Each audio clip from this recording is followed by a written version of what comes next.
Welcome to my channel. अस्सलामुअलैकुम। हमारा आज का बेबीज़ गर्ल्स नेम है आन्या। आन्या के इंग्लिश में स्पेल्स हैं AANIA, आन्या।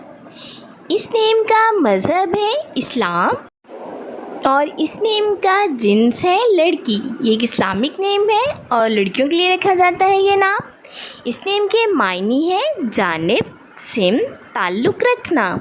इस नेम के हरूफ की बात करें तो उर्दू में 4 हरूफ के साथ एक लफ्ज़ बनता है और इंग्लिश में इसके 5 लेटर्स 1 वर्ड।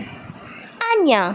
इस नेम की तफसील है आन्या शहरियार, आन्या अली।